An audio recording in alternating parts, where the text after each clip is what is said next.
walked through the front door of my childhood home in Norfolk, Virginia, wearing my crisp navy dress blues and carrying a leather briefcase containing classified orders that would change everything. The smell of my grandmother's famous pecan pie and roasted turkey filled the house, mixing with the sound of laughter, echoing from the dining room, where 3 generations of the Thompson family had gathered for our traditional Christmas Eve celebration.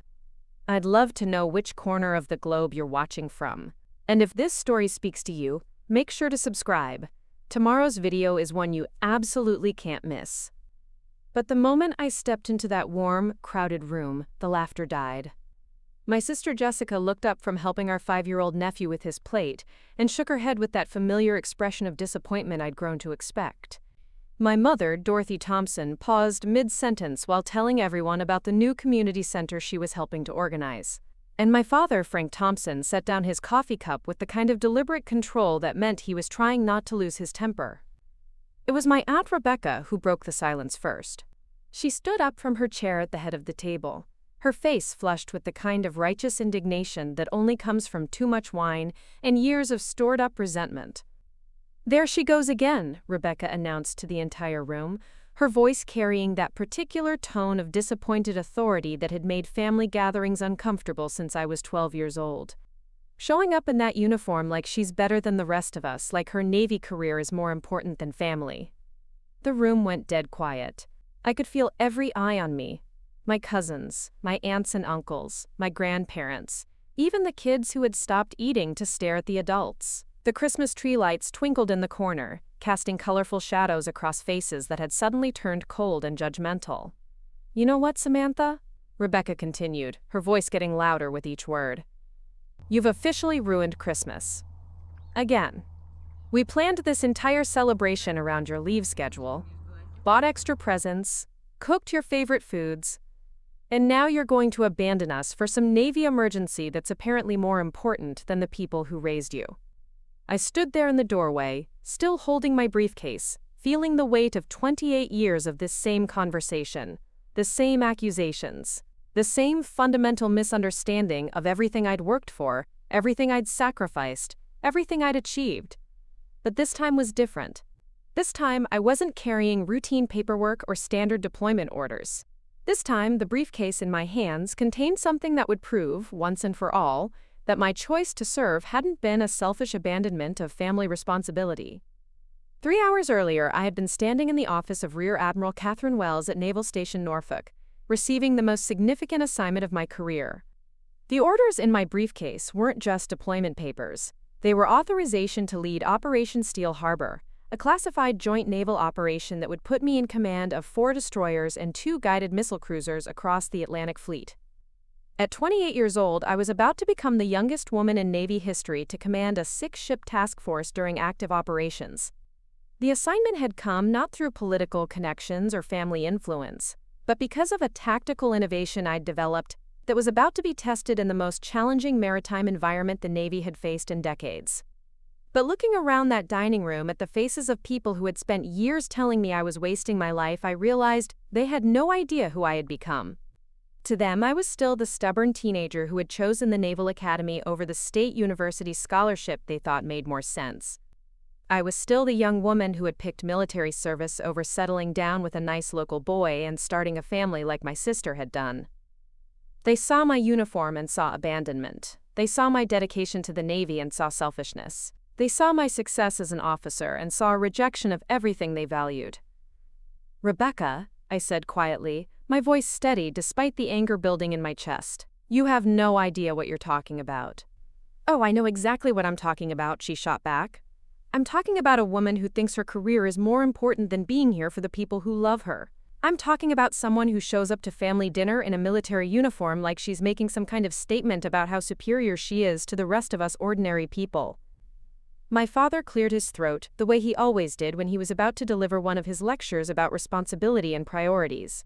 "Samantha, your aunt has a point. This is the 3rd Christmas in 5 years that you've had to leave early for some Navy situation. Maybe it's time to think about what really matters in life." "What really matters," my mother added, her voice soft but disappointed, "is being present for the people who raised you, being available when your family needs you, Your cousin Jennifer just had her second baby. Your nephew started kindergarten this year, and your grandmother is getting older every day. These are the moments that matter, sweetheart. Not whatever emergency the Navy thinks is so important. I looked around the room at these people I loved. People whose approval I had spent years trying to earn. People who fundamentally could not understand that my service to something larger than myself wasn't a rejection of them. It was an extension of the values they had taught me. My grandmother, Sarah Thompson, who had raised 4 children during World War II while her husband served in the Pacific, sat quietly in her chair by the fireplace. She was the only person in the room who hadn't said anything, but her eyes met mine with an expression I couldn't quite read. "You want to know what really matters?" I asked, my voice beginning to rise despite my efforts to stay calm. "What really matters is that in 6 hours, I'm going to be briefing a team of naval officers on a mission that could prevent an international incident. What really matters is that the Secretary of the Navy personally selected me to lead an operation that will protect American shipping interests and maintain stability in contested waters." Rebecca laughed, but it wasn't a happy sound. "Listen to yourself, Samantha. You sound like a military recruitment commercial. We're your family. We're the people who were here before the Navy and who'll be here after the Navy. But you keep choosing them over us, and frankly, we're tired of competing with your uniform for your attention." The accusations hung in the air like smoke from a fire that had been burning for years. I realized that no matter what I said, no matter how I tried to explain the importance of my work or the significance of this assignment, they would see it as another excuse, another example of my supposed selfishness. But as I stood there in that room, surrounded by the sounds and smells of home, I made a decision that would change everything. Instead of arguing, instead of defending myself again, instead of trying to make them understand something they clearly never would, I was going to show them. I set my briefcase down on the coffee table and opened it slowly, revealing the thick stack of classified documents inside. At the top was a letter bearing the official seal of the Department of the Navy, signed by Admiral Wells herself. "Since you think my Navy career is just some extended phase I'm going through," I said, pulling out the authorization documents, "let me explain exactly what I'll be doing while you're here complaining about my absence." The room fell silent again, but this time it was a different kind of quiet. This time, they were actually listening. "Tomorrow morning at 06:00 hours, I will be aboard the USS Washington, taking command of 6 warships and over 3,000 sailors. We will be conducting operations in international waters, where the smallest mistake could trigger a diplomatic crisis that would make headlines around the world. The mission I'm about to lead isn't just another Navy assignment. It's been specifically designed around tactical innovations that I developed, strategies that are being implemented for the first time in naval history." I pulled out a photograph from the briefcase, a satellite image of naval formations that meant nothing to them but represented months of planning and preparation. "While you're sitting here thinking I've ruined Christmas dinner, I'll be making decisions that could affect global shipping routes, international trade relationships, and the safety of American merchant vessels operating in hostile waters. The responsibility I'm about to accept isn't something I chose instead of family. It's something I was chosen for because of abilities that took me 15 years to develop." My father looked at the documents spread across the coffee table, his expression shifting from anger to confusion. "Samantha, what exactly are you saying?" I met his eyes directly. "I'm saying that in 12 hours, when you're all sleeping off Christmas dinner, I'll be standing on the bridge of a guided missile destroyer, commanding a naval operation that represents the culmination of everything I've worked for since I was 13 years old. And the reason I can do that job, the reason the Navy trusts me with that responsibility, is because I learned about duty and sacrifice and putting something bigger than yourself first right here in this house." The silence stretched between us like a bridge I wasn't sure anyone was willing to cross, but for the first time in years, no one was arguing with me. For the first time in years, they were actually trying to understand what I was telling them. That was the moment everything changed. Not because I had finally found the right words to explain my choices, but because I had finally stopped trying to make them accept those choices and started showing them the results instead. Growing up in Norfolk meant living in the shadow of the world's largest naval base, where the sound of ship horns and helicopter rotors was as familiar as birdsong. But in the Thompson household, those sounds represented everything my parents had worked to escape. My father, Frank Thompson, had spent his teenage years watching his own father struggle through multiple deployments as an enlisted sailor, coming home exhausted and emotionally distant from months at sea. He'd sworn his children would never endure that kind of instability. Frank had built Thompson Construction from nothing, turning a single pickup truck and a toolbox into one of Norfolk's most successful contracting businesses. He specialized in residential developments, creating stable neighborhoods for families who wanted nothing to do with the uncertainty of military life. My mother, Dorothy, worked as a nurse at Norfolk General Hospital, dedicating herself to healing people in her own community rather than supporting what she saw as an endless cycle of overseas conflicts. A lot of love and effort went into bringing this story to life. If you're enjoying it, we'd be so grateful if you'd subscribe to our channel. Now, back to where we left off. They had created exactly the kind of life they'd dreamed of. Steady, predictable, rooted in local relationships and community involvement. Our house on Magnolia Avenue was 3 blocks from the elementary school where Jessica and I had learned to read, 5 minutes from the church where we'd been baptized, and close enough to downtown that we could walk to the summer festivals and holiday parades that marked the rhythm of our childhood.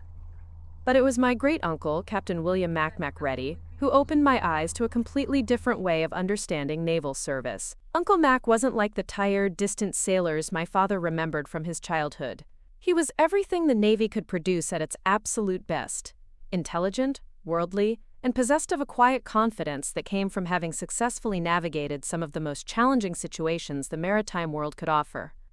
Mac had graduated from the Naval Academy in 1978 and spent 30 years rising through the ranks by solving problems other officers couldn't handle. He'd commanded destroyers in the Persian Gulf, served as a naval attaché in 3 different embassies, and finished his career as the head of strategic planning for the Atlantic Fleet. When he retired as a captain, he'd received personal commendations from 2 different secretaries of defense and the respect of naval officers across 6 different allied nations.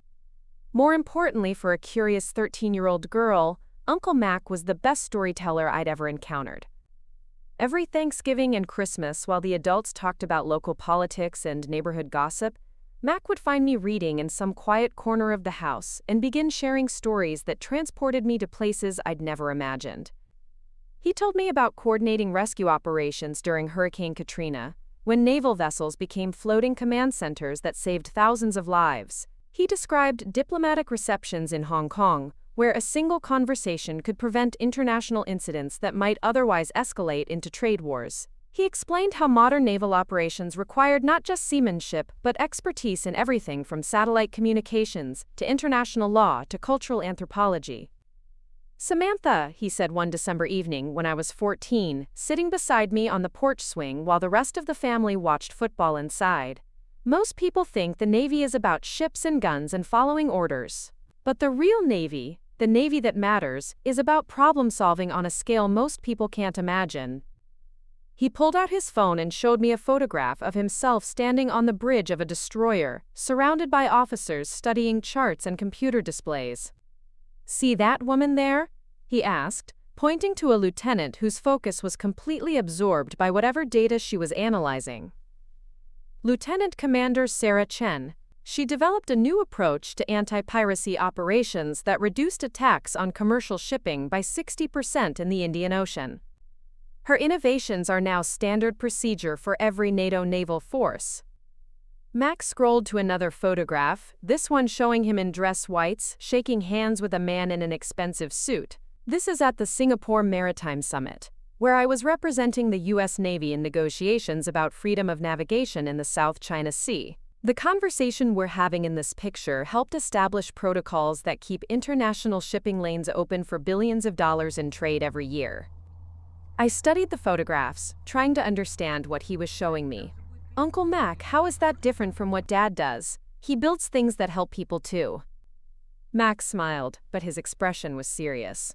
"Your father builds houses, sweetheart, and that's important work. But I helped build the systems that allow your father's materials to be shipped safely across oceans, that keep the international trade relationships stable so his business can thrive, that maintain the kind of global security that makes peaceful neighborhood construction possible in the first place." That conversation changed how I saw everything. Suddenly, the ships I could see from our backyard weren't just military equipment. They were floating platforms for incredibly complex problem solving. The naval officers I occasionally met at community events weren't just uniformed personnel following orders. They were strategic thinkers working on challenges that affected millions of people. Days. Mac began lending me books from his personal library, starting with basic naval history and gradually moving into more sophisticated texts about maritime strategy, international relations, and technological innovation. While my classmates were reading teen magazines and romance novels, I was absorbing everything I could find about how naval forces had evolved from wooden sailing ships into the sophisticated, technology-driven organizations of the modern era. But it was the summer I turned 15 that Uncle Mac gave me the gift that would define the rest of my life. Instead of the usual books and photographs, he handed me a thick manila envelope containing an application to the Naval Academy Summer Seminar Program. This is a 3-week program at Annapolis for high school students who might be interested in naval careers, he explained. You'll live in the dormitories, attend classes taught by active duty officers, and get hands-on experience with everything from navigation to leadership training. If you're serious about understanding what naval service actually involves, this will show you better than any story I could tell. My parents' reaction was immediate and predictable. Mom worried about me spending 3 weeks away from home, surrounded by military influences that might give me unrealistic ideas about my future. Dad was more direct in his opposition, arguing that encouraging military fantasies was irresponsible when I should be focusing on practical career paths that would keep me close to family and community. But Uncle Mac had anticipated their concerns. "Frank, Dorothy," he said during the family discussion that followed, "this isn't about encouraging Samantha to join the Navy. This is about exposing her to excellent leadership training and academic challenges that will benefit her regardless of what career she ultimately chooses." The Naval Academy's summer program produces doctors, engineers, business executives, and teachers, just as often as it produces naval officers. The 3 weeks I spent at Annapolis that summer opened my eyes to possibilities I'd never considered. The program wasn't military indoctrination. It was an intensive introduction to high-level problem-solving, strategic thinking, and leadership under pressure. We studied case histories of complex international crises and learned how naval forces had contributed to peaceful resolutions. We participated in simulated emergency situations that required quick thinking and clear communication. We learned about cutting-edge technologies that were revolutionizing everything from underwater exploration to satellite communication.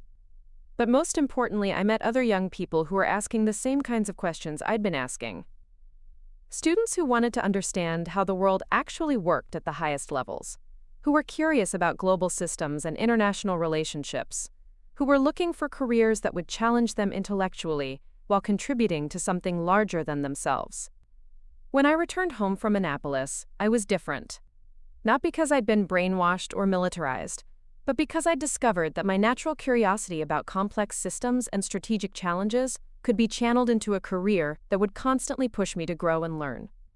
My family noticed the change immediately.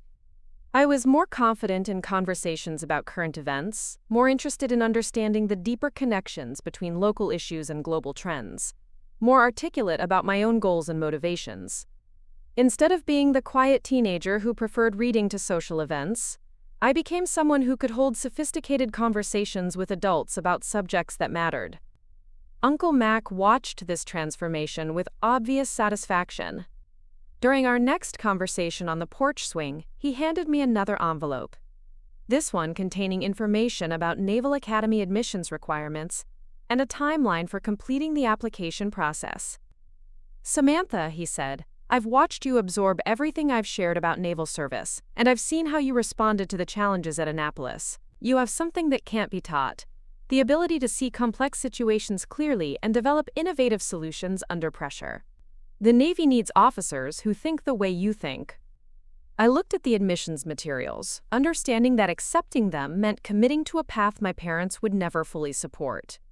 "Uncle Mac, what if I'm not good enough? What if I can't handle the academic pressure or the military training?" He smiled and pointed toward the naval base visible in the distance. "Every officer commanding those ships started exactly where you are now, as a young person wondering if they were capable of rising to extraordinary challenges.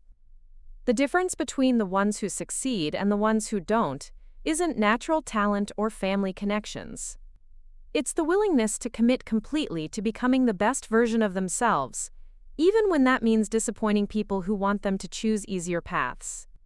That night, I filled out the first page of my Naval Academy application, beginning a journey that would lead me to the bridge of a destroyer and the command of 6 warships. But more than that, Uncle Mac had given me something my family couldn't understand: the vision of a life dedicated to solving problems that most people never even knew existed.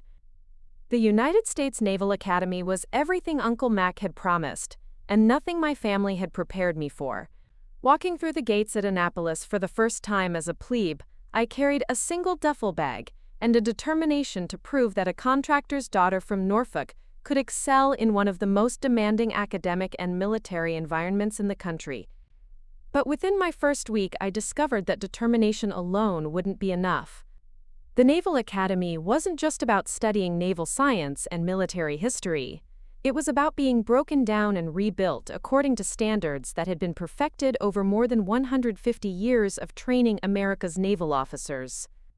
My roommate, Angela Morrison from Houston, came from a military family where her father was a Marine colonel and her mother was a retired Air Force major. She understood military protocol instinctively, knew how to polish brass until it gleamed, and could fold her uniforms to regulation standards without thinking about it. I, on the other hand, spent my first months struggling with everything from proper saluting techniques to the precise way dress white uniforms had to be arranged in our small dormitory closet. The academic challenges were even more intense. While I'd been an excellent student at Norfolk High School, competing against other mid-Atlantic teenagers was completely different from competing against students who had been recruited from the most competitive high schools across the entire country. My calculus class included the valedictorian from Phillips Exeter Academy, a mathematics prodigy who had already completed advanced placement courses in differential equations, and several students who had been accepted to MIT and Harvard before choosing the Naval Academy instead. For the first time in my life, I wasn't naturally the best student in the room. I had to develop entirely new study habits, learn how to collaborate effectively with classmates who were often smarter than I was, and figure out how to manage the overwhelming workload that came with double majoring in systems engineering and international relations, while simultaneously completing military training requirements. But it was during my second year that I discovered what would become my greatest strength as a naval officer. Our systems engineering course included a semester-long project where teams of midshipmen had to design solutions to real operational problems currently facing the Atlantic Fleet. Our team was assigned to address communication failures that had been occurring between surface vessels and submarine units during joint training exercises. The problem seemed straightforward at first. Surface ships and submarines operated on different communication frequencies and used different protocols for sharing tactical information. When they needed to coordinate during complex exercises, the translation between systems was causing dangerous delays and misunderstandings that could prove fatal during actual combat operations. Most teams approached the project by trying to standardize the existing systems, essentially forcing submarines to adopt surface vessel communication protocols or vice versa. But after spending weeks studying incident reports and interviewing officers who had experienced these communication failures firsthand, I realized we were solving the wrong problem. The issue wasn't incompatible systems. It was incompatible thinking. Surface vessel commanders approached tactical situations from a perspective based on speed, maneuverability, and visible horizon lines. Submarine commanders thought in terms of stealth, patience, and three-dimensional underwater navigation. They weren't just using different radios. They were operating from fundamentally different tactical philosophies. Instead of trying to make submarines communicate like surface ships, I proposed developing a translation interface that would allow each type of vessel to maintain its own operational culture while sharing essential tactical information in real time. The system would automatically convert submarine position data into surface navigation terms and translate surface vessel movement patterns into the three-dimensional coordinate systems submarine commanders used for underwater maneuvering. My teammates were skeptical. Angela Morrison, who had become the unofficial leader of our group, argued that my approach was unnecessarily complicated. Samantha, we're supposed to be solving communication problems, not reinventing how the Navy thinks about joint operations. But our faculty advisor, Commander Patricia Hayes, encouraged me to develop the concept further. Commander Hayes had spent 15 years as a communications officer on various Atlantic Fleet vessels, and had personally experienced the kinds of dangerous misunderstandings our project was supposed to address. "Midshipman Thompson," she said after reviewing my preliminary proposal, "your analysis of the cultural differences between surface and submarine operations is the most sophisticated thinking I've seen from a second-year student. If you can develop a working prototype of this translation interface, it could genuinely improve fleet safety and operational effectiveness." Over the next 3 months, I threw myself into the project, with an intensity that surprised even me. I spent hours in the computer laboratory, learning programming languages I'd never encountered before. I interviewed submarine officers and surface vessel commanders, asking detailed questions about how they process tactical information under pressure. I studied classified incident reports, looking for patterns in communication failures that could be prevented with better interface design. The breakthrough came during spring break, when most of my classmates had gone home to visit their families. I was alone in the laboratory at midnight, struggling with a programming problem that had been frustrating me for weeks, when I suddenly understood how to make the translation algorithm work in real time. The key was treating communication not as information transfer, but as decision support. Instead of simply converting submarine coordinates into surface navigation terms, my system would analyze the tactical situation from both perspectives simultaneously and present each commander with the specific information they needed to make optimal decisions within their own operational framework. When I demonstrated the prototype to Commander Hayes and our academic review board, the response exceeded anything I had expected. Not only did the system solve the original communication problem, but it also provided tactical advantages neither submarines nor surface vessels had previously been able to achieve during joint operations. "Midshipman Thompson," said Captain Robert Sullivan, the head of our systems engineering department, "this is graduate-level strategic thinking applied to a real-world operational challenge. With your permission, I'd like to forward your work to the Office of Naval Research for potential fleet-wide implementation." 2 months later, I received a letter informing me that my communication interface design had been selected for prototype testing aboard 3 different Atlantic Fleet vessels. The system would be evaluated during summer training exercises, and if successful, it would be integrated into standard joint operation protocols. At 19 years old, I had developed a tactical innovation that was being tested by some of the most experienced naval officers in the American fleet. But more than that, I had discovered that my greatest strength wasn't following established procedures. It was identifying problems that other people didn't recognize and developing solutions that other people hadn't considered.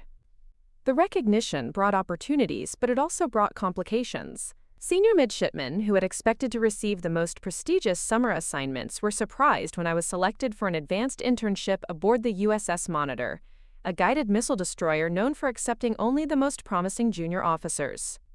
My parents' reaction to this news was complicated. They were proud that I was excelling academically, but concerned that my success was pulling me deeper into a career path they still hoped I would eventually abandon. "Samantha," my father said during one of our weekly phone calls, "we're happy that you're doing well at the academy, but you need to remember that this is just college. You can use this engineering education in civilian careers that would keep you closer to home and allow you to have a more stable family life."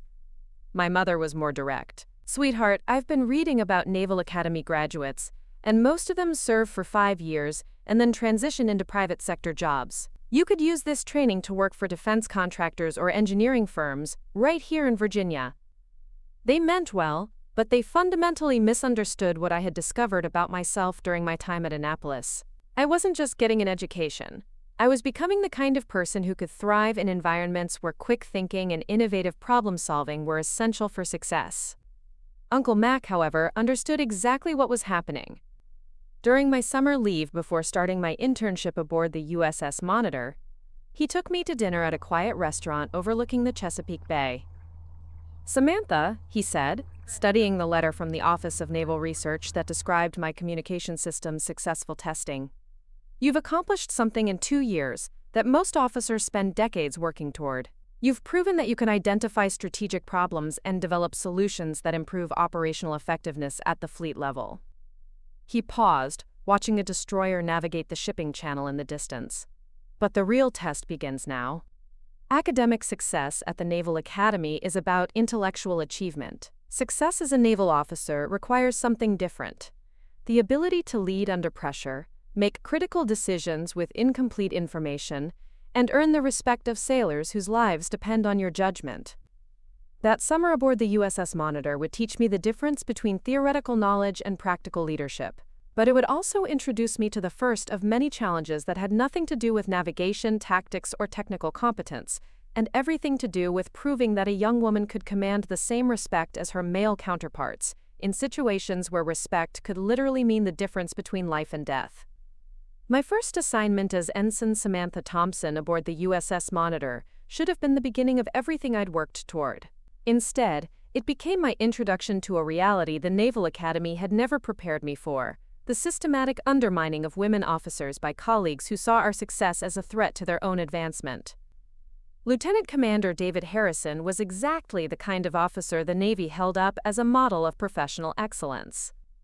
15 years of service, multiple commendations for leadership, and a reputation for developing junior officers into capable naval leaders.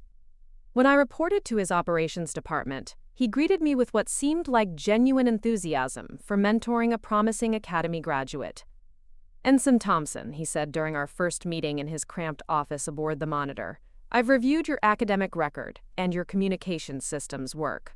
Impressive innovation for someone so early in their career. I'm looking forward to seeing how you apply that thinking to real operational challenges."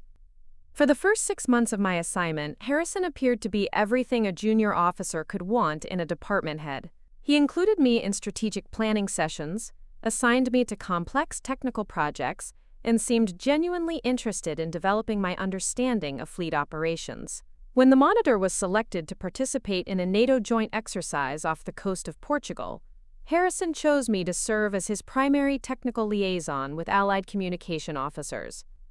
The exercise, designated Operation Atlantic Shield, involved coordinating naval units from 8 different countries, each operating with different communication protocols, tactical procedures, and command structures. It was exactly the kind of complex international operation where my academy communication systems work could prove valuable in real-world conditions.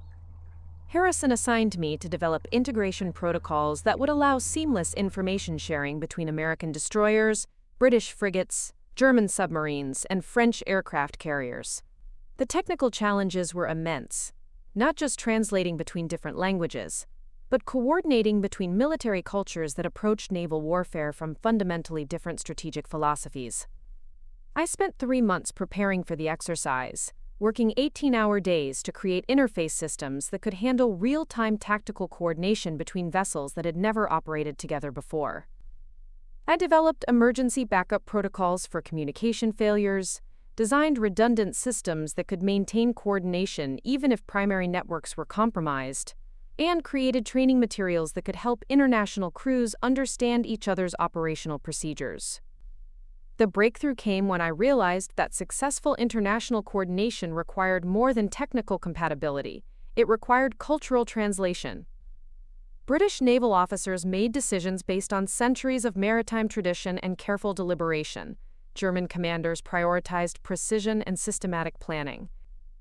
French officers operated with an emphasis on tactical flexibility and rapid adaptation to changing circumstances.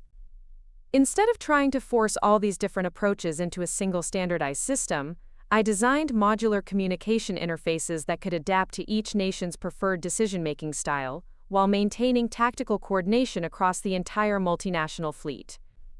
Operation Atlantic Shield became the most successful NATO naval exercise in over a decade.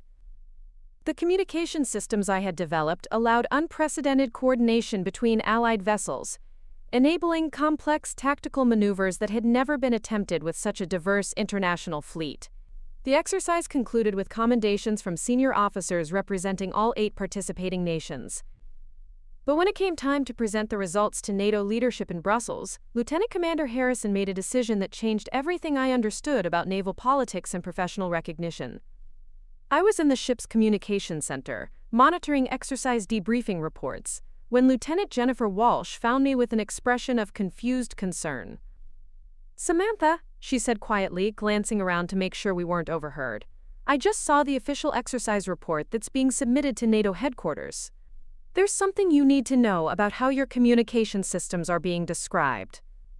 She handed me a copy of the report, marked with Harrison's signature and bearing the official seal of the USS Monitor.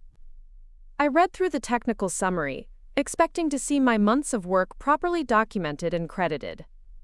Instead, the report described the communication innovations as department-level improvements developed through collaborative efforts under Lieutenant Commander Harrison's strategic leadership. My specific contributions were summarized as excellent technical support provided by junior personnel in implementing advanced coordination protocols.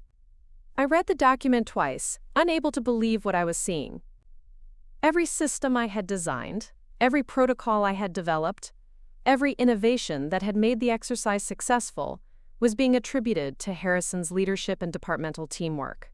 My name appeared only as part of a list of junior officers who had quote to the overall success of the operation. "Jennifer," I said, my voice carefully controlled, "this isn't just inadequate recognition, this is complete misrepresentation of who developed these systems." Jennifer nodded grimly. "It gets worse. I heard from communications personnel on the other ships that Harrison is being recommended for the Navy Commendation Medal, based specifically on, quote, innovative tactical communication systems that revolutionized international naval coordination. The recommendation letter describes him as the primary architect of the protocols you designed." That night, I confronted Harrison in his office. I brought with me copies of my original design documents, my development notes, and communications records that clearly established my role in creating the systems that had made the exercise successful. "Sir," I said, setting the evidence on his desk, "I need to discuss the official exercise report and how my contributions have been characterized." Harrison looked up from his computer with an expression of mild irritation. "Ensign Thompson, is there a problem with the report? I thought it provided an accurate summary of our department's achievements during the exercise." "Sir, the communication systems that enabled international coordination were not developed through departmental collaboration. I designed those systems individually, working independently for 3 months to solve problems that had never been addressed before. The report attributes my work to your strategic leadership." Harrison leaned back in his chair, his demeanor shifting from irritation to something colder and more calculating. "Ensign, I think you're misunderstanding how military recognition works. Junior officers contribute technical expertise to senior officers' strategic initiatives. The systems you developed were implemented under my supervision, using resources I allocated, as part of operational priorities I established." He gestured to the documents I had spread across his desk. "Your technical work was excellent, but it existed within a framework of strategic planning and departmental leadership that you lack the experience to understand. The Navy recognizes the officers who take responsibility for overall mission success, not individual contributors who handle specific technical tasks." I realized that Harrison wasn't denying my role in developing the communication systems. He was redefining it in terms that made my contributions seem routine and subordinate. "Sir, this isn't about individual recognition. This is about accurately documenting innovation so the Navy can understand how these advances were achieved and replicate them in future operations." Harrison's expression hardened. "Ensign Thompson, your attitude is concerning. Military service is about teamwork and following proper chains of command, not individual achievement and personal recognition. The report accurately reflects the collaborative nature of departmental success. I suggest you focus on your next assignment rather than questioning decisions made by more experienced officers." Walking out of that meeting, I understood that I faced a choice that would define the rest of my naval career. I could accept that my most significant achievements would be attributed to senior male officers, or I could find ways to protect and document my contributions that couldn't be appropriated or minimized. The pattern became clearer over the following months. Other women officers aboard the Monitor shared similar experiences. Innovative work attributed to male supervisors, leadership opportunities redirected to less qualified male colleagues, professional recognition systematically minimized or eliminated entirely. Lieutenant Sarah Park had developed new damage control procedures that reduced emergency response time by 40%.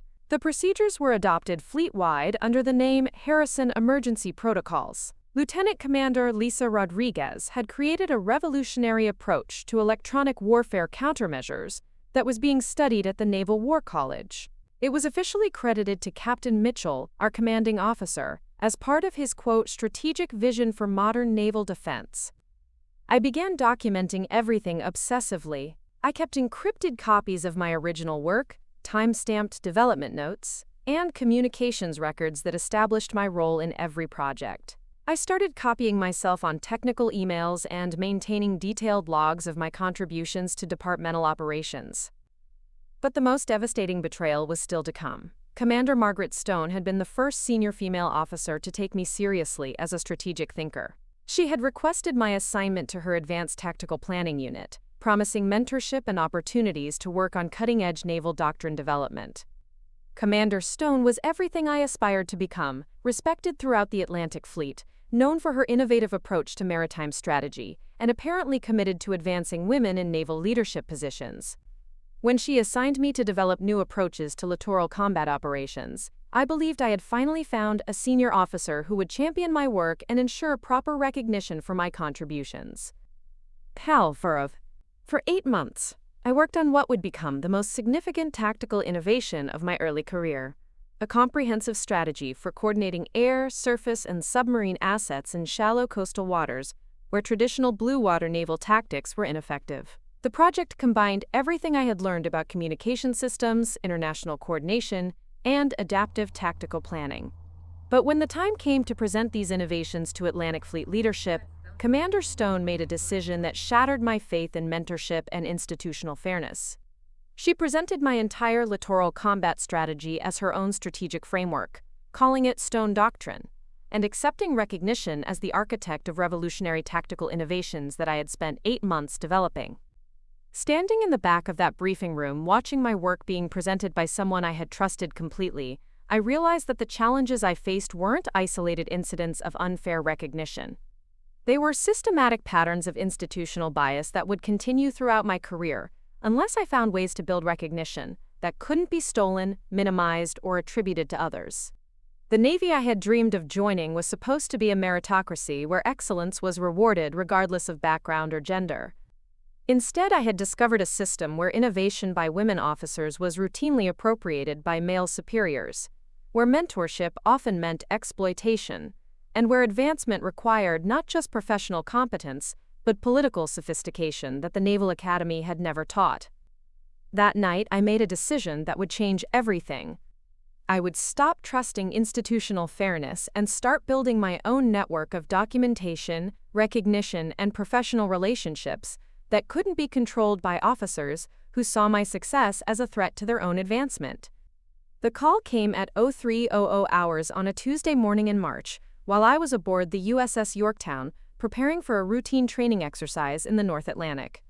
The voice on the satellite phone belonged to my mother, but it carried a devastation I had never heard before. "Samantha," she said, her words broken by sobs, "Uncle Mac had a massive stroke yesterday evening. He's at Norfolk General in intensive care. The doctors, they don't think he's going to make it through the night." I caught the first military transport flight from Naval Station Mayport to Norfolk, spending the entire 3-hour journey staring out the window at an endless expanse of gray ocean, remembering every conversation Mac and I had shared about naval service, strategic thinking, and the responsibility that came with wearing the uniform. By the time I reached the hospital, Uncle Mac was unconscious, surrounded by monitors that tracked his failing vital signs and connected to machines that were keeping him alive. My family had gathered in the waiting room, my parents, my sister Jessica, my aunts and uncles, all wearing the kind of helpless expressions that people have when they're watching someone they love slip away. I sat beside his bed for 18 hours, holding his weathered hand and talking to him about my career, about the challenges I was facing, about the innovations I had developed that were being stolen by superior officers who saw my competence as a threat to their own advancement. "Mac," I whispered during one of the moments when we were alone, "I don't know how to keep fighting this battle. Every time I prove myself, someone else takes credit. Every time I develop something innovative, it gets attributed to male officers who had nothing to do with creating it. I'm starting to wonder if you were wrong about the Navy being a place where excellence matters more than politics." He couldn't respond, but his fingers tightened slightly around mine, and I chose to believe he was still listening.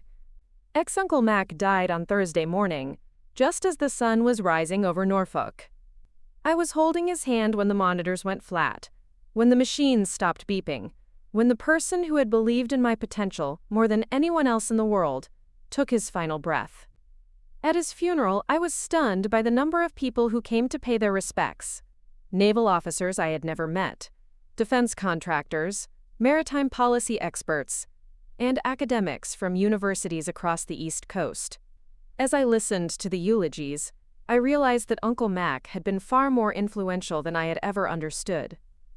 Captain Robert Chen, who had served as Mac's executive officer during his final command, spoke about Mac's reputation as a strategic innovator who had quietly influenced naval policy for over 3 decades. Dr. Amanda Foster from the Naval War College described him as one of the most forward-thinking officers of his generation, someone whose ideas about maritime strategy were still being studied and implemented. But it was Admiral Thomas Bradley, recently retired from Atlantic Fleet Command, who said something that changed everything I thought I knew about my relationship with Mac. "Captain Macready was many things," Admiral Bradley said, standing at the podium in his dress blues, "but above all, he was a talent scout. Mac had an extraordinary ability to identify young officers with exceptional potential and guide them toward positions where they could make significant contributions to naval excellence. Over the years, he mentored dozens of officers who went on to distinguished careers, including several who are currently serving in senior leadership positions throughout the fleet." After the service, Admiral Bradley approached me at the reception. "Lieutenant Thompson," he said, "your uncle spoke about you frequently. He was enormously proud of your tactical innovations and your potential for fleet leadership. Mac believed you represented the future of naval strategic thinking." I was confused. "Sir, I appreciate your kind words, but Uncle Mac and I rarely discussed my specific work. Our conversations were mostly about general naval history and strategic principles." Admiral Bradley smiled. "Lieutenant, Mac knew far more about your career than you realized. He maintained correspondence with officers throughout the Atlantic Fleet, asking about promising junior officers and tracking the development of tactical innovations. Your communication systems work, your international coordination protocols, your littoral combat strategies. Mac had been following all of it and sharing updates with senior officers who could appreciate the significance of your contributions. He handed me his business card. Mac asked me to give you this if anything happened to him. He said you would understand what it meant when the time was right." The card was blank except for a handwritten address in Mac's careful script: Storage Unit 247, Atlantic Self-Storage, Virginia Beach Road. 3 days later, I drove to the storage facility with a key I found among Mac's personal effects. Unit 247 was larger than I had expected, filled with filing cabinets, boxes of documents, and what appeared to be decades of carefully organized naval correspondence. But it was the folder marked Samantha's Future that took my breath away. Inside were copies of every official report I had ever written, every technical specification I had developed, every innovation I had contributed to fleet operations over the past 3 years. But more than that, Mac had been documenting the systematic appropriation of my work by senior officers, building a comprehensive case file that included original development notes, time-stamped emails, and witness statements from other officers who had observed my contributions being credited to male superiors. The folder also contained letters of recommendation from officers I had never met personally, admirals, defense analysts, and strategic planning experts who had been following my work through Mac's network of contacts. These weren't just generic endorsements. They were detailed assessments of specific tactical innovations I had developed, written by people who understood the technical sophistication and strategic importance of my contributions. At the bottom of the folder was a thick envelope marked "For Samantha, when you're ready to command." Inside was a complete application package for the Advanced Strategic Studies program at the Naval War College, pre-filled with Mac's recommendations and including letters of support from 3 different rear admirals who had been briefed on my tactical innovations. But the most shocking discovery was a series of letters Mac had been writing to the Chief of Naval Operations, documenting patterns of gender discrimination in junior officer advancement, and recommending systemic changes to ensure that innovative work was properly credited regardless of the contributor's gender or rank. Mac hadn't just been mentoring me individually, he had been building a case for institutional reform that would benefit every woman officer facing similar challenges throughout the fleet. The final document in the envelope was a personal letter, dated just 2 months before his stroke. "My dearest Samantha," it began, "if you are reading this, then I am no longer able to advocate for you directly, and the responsibility for your career advancement now rests entirely in your own hands. I need you to understand something that I could never tell you while I was alive. You are not just an exceptional officer. You are a transformational one. The tactical innovations you have developed represent the future of naval warfare, and your approach to strategic thinking is exactly what the Navy needs to maintain its effectiveness in an increasingly complex global environment. But I also know about Harrison, about Stone, about all the ways they have tried to diminish and appropriate your contributions. I have been documenting these patterns not just to protect your career, but to build a case for the fundamental changes the Navy must make if it wants to retain and advance its most innovative officers. The materials in this storage unit represent 15 years of careful documentation and relationship building. I have been quietly advocating for you with senior officers who have the power to ensure that competence and innovation are recognized regardless of politics or bias. The letters of recommendation, the strategic assessments, the applications to advanced programs, all of it is designed to give you the tools you need to build a career based on merit, rather than the approval of officers who see your success as a threat. But more than that, I want you to understand that your fight is not just personal.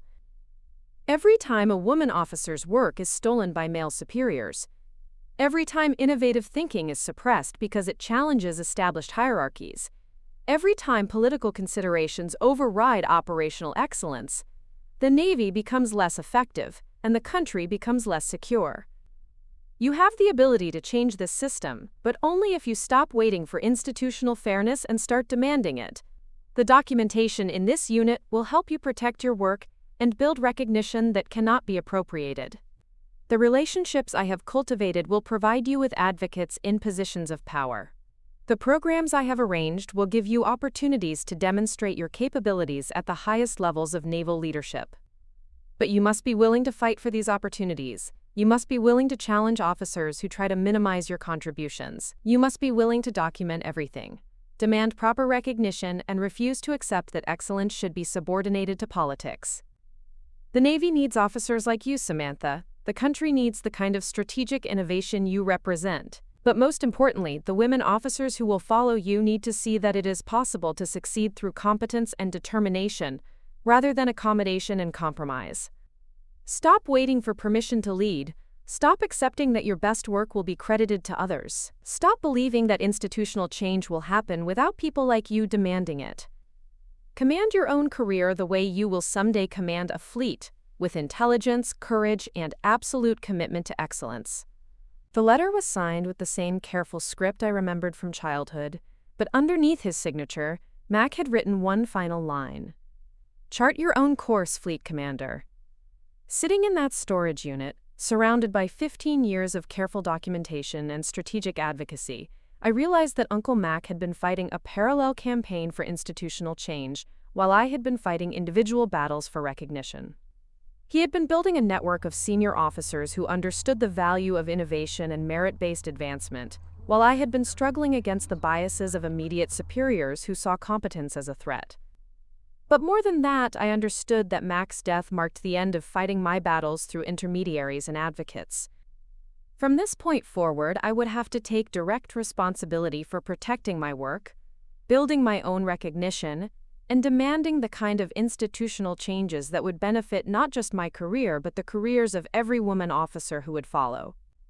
The girl who had once listened to Mac's stories about strategic thinking and global responsibilities was gone.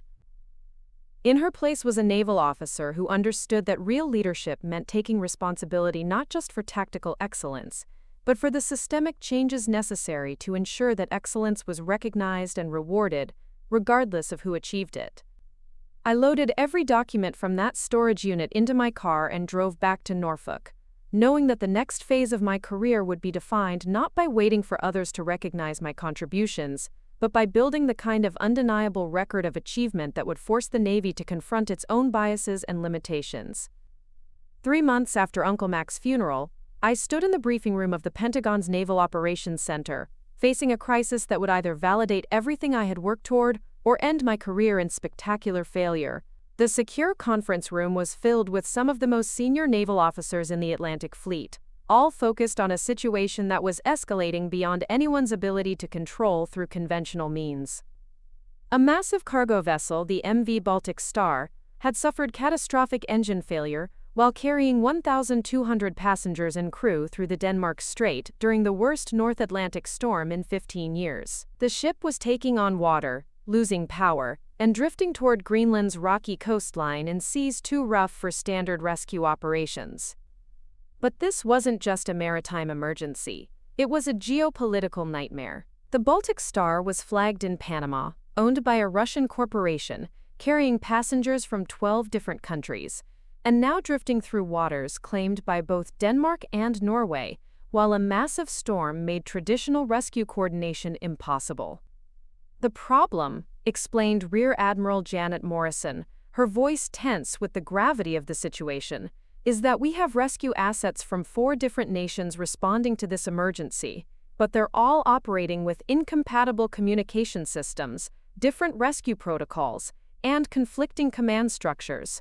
The Danish Coast Guard wants to take lead coordination, the Norwegian Navy is claiming territorial authority, Russian vessels are demanding access to assist their nationals, and British rescue helicopters are already en route from Scotland.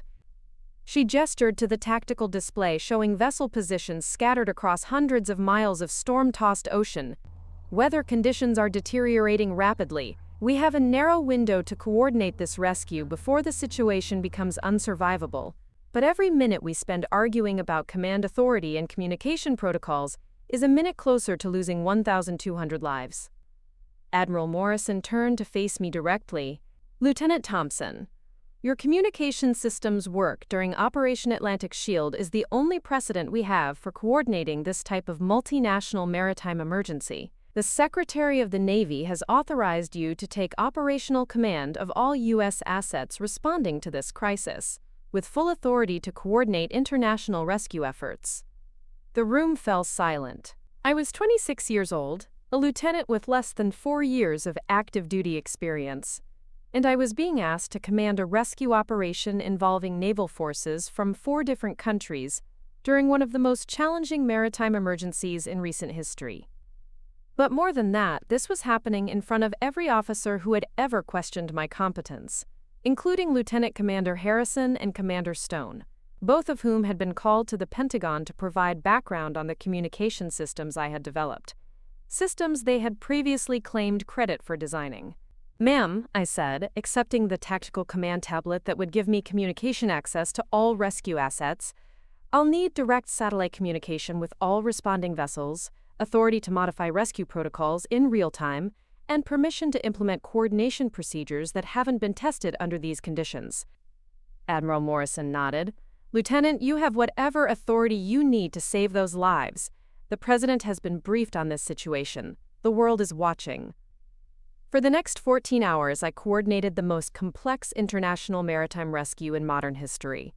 Using the adaptive communication systems I had developed, I established real-time coordination between American destroyers, Danish patrol vessels, Norwegian Coast Guard cutters, British rescue helicopters, and Russian icebreakers, each operating with different equipment, different languages, and different tactical approaches to emergency response.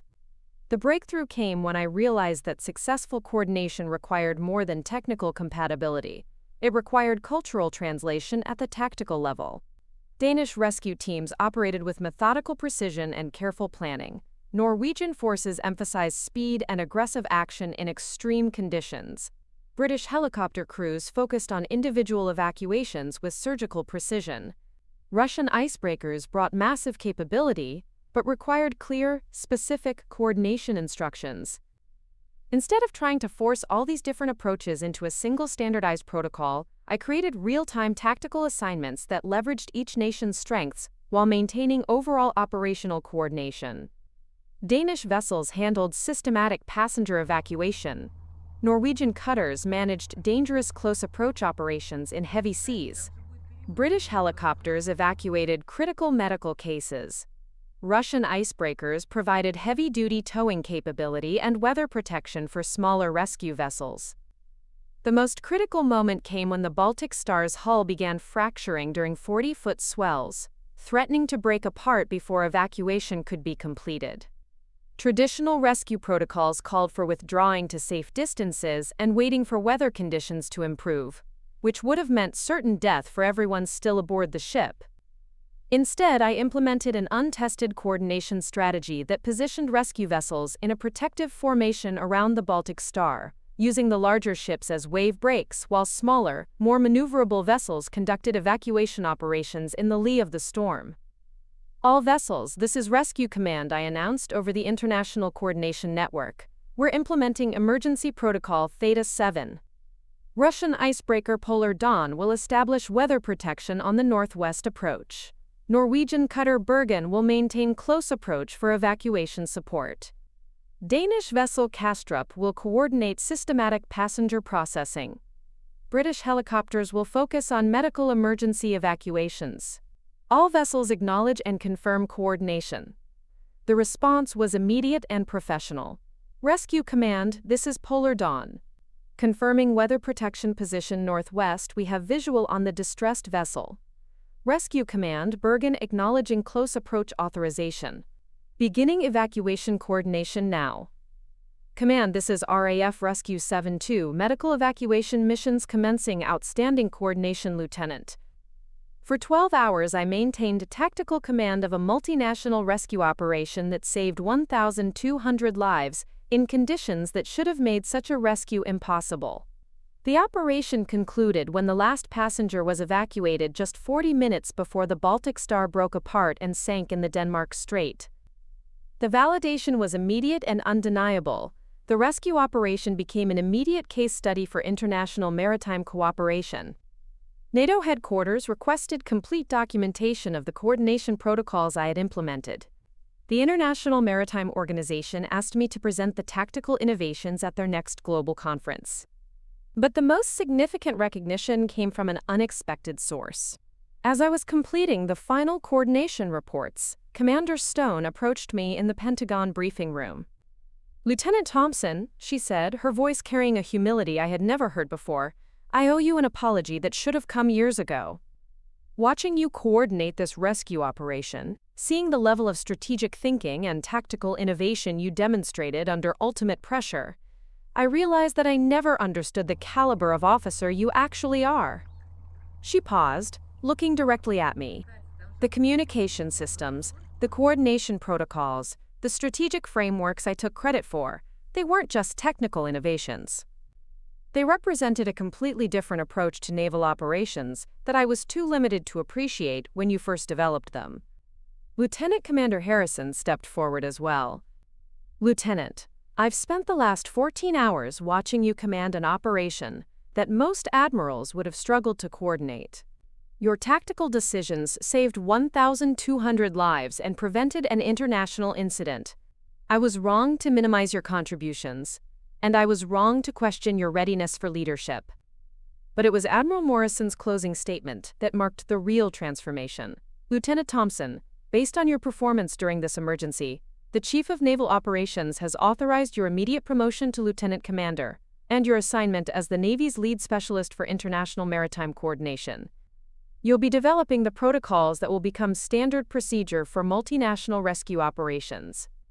6 months after the Denmark Strait rescue, I stood on the bridge of the USS Constitution, overlooking the most diverse and capable naval formation in Atlantic Fleet history.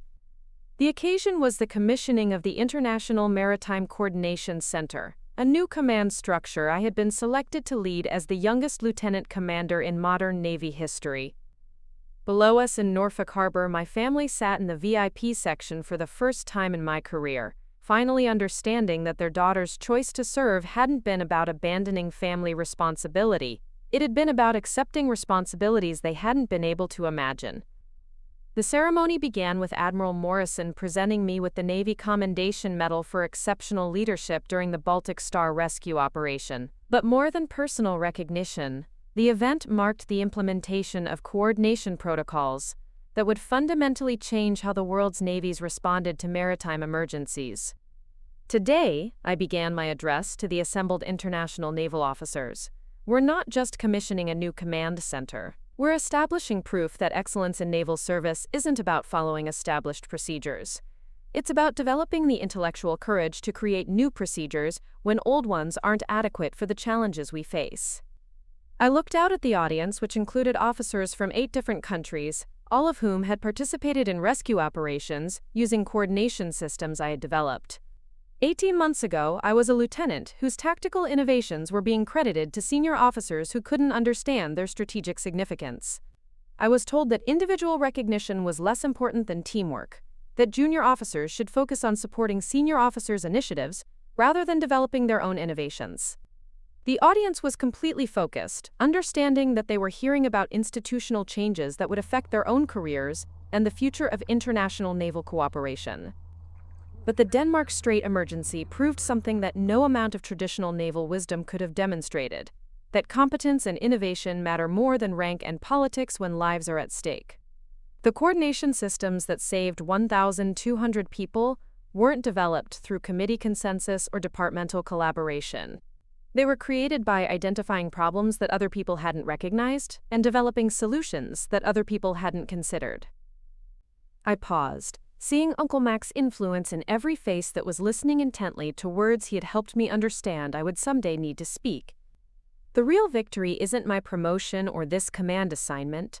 The real victory is that tomorrow, when the next maritime emergency occurs, response coordination will be based on systems designed to save lives, rather than protect bureaucratic hierarchies. Young officers throughout the Atlantic Fleet will see their innovations properly credited and their contributions accurately recognized, because we've proven that institutional excellence requires institutional honesty about where excellent ideas actually come from.